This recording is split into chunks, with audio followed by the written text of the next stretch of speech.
இல்ல என்ன வாளி புதுசா இருக்கு? ஆமால. இந்த பழைய வாளி கொண்டு வந்தோம்ல. ஆமா. அது எங்க அப்பா கொண்டு போயிட்டவ. சரி. அதனால எனக்கு ஒரு வாளி எடுக்க சொன்னேன். அதான் வாளி எடுத்து வந்தவ. ஒரு வாளியால புதுசா இருக்கு. இன்னொரு வாளி புதுசா இருக்கு பாரு. நம்ம வாளி பாரு. அதுலயும் பாரு 2K விவசாயின்னு ஒருத்தன் பேர் எழுதி வச்சிருக்கான் பாரு. பாத்தியா தெரியுதா? அம்மா தெரியுது. பாரு. இதாவது நிறைய பேர் சாப்பாடே கொண்டு வராம இருந்தானே பத்துக்க. வாளி வாங்கினாதான் சாப்பாடு கொண்டு வருவேன்னு சொல்லிட்டான் ஒருத்தன். அதனால சாடையில எண்ணெயம்லாம் இருக்கா? நைட்டே என்னோட நைட்டா பெய்யி. பாரு.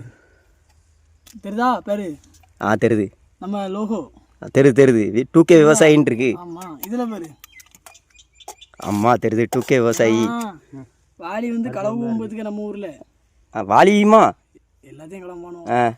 அந்த கடை களவான்ற கூடாதுன்னு நம்ம லோகோ போட்டு அடிச்சிருக்கான் பத்தி. சரி சரி சரி. என்னது வச்சிருக்கான்னு திறந்து காமியோனே. சரி பாப்போம்.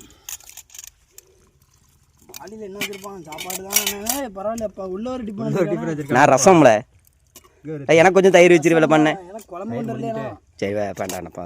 இன்னும் அங்கே ஒருத்தன் ஏதாவது கொண்டு குழம்பு இல்ல.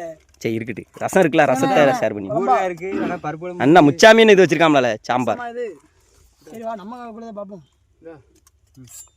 ஏய் மீனிடே. மீன் உப்பு என் கூடையில இருக்கும் பாரு முச்சாமினே. சரில சாப்பிடு. வா சாப்பிடு. வா சாப்பிடும். பிறகு வீடியோ எடு. இதா வரேன். சரில இருக்குது 3 மீன் தான் இருக்கு. அல்ல எனக்கு ஒண்ணு இல்ல. இதா இருக்கு எடுத்துக்க. உனக்கு இல்ல மீனா. அப்ப முச்சாமினே ஊர்ல மட்டும் தான் போதும்.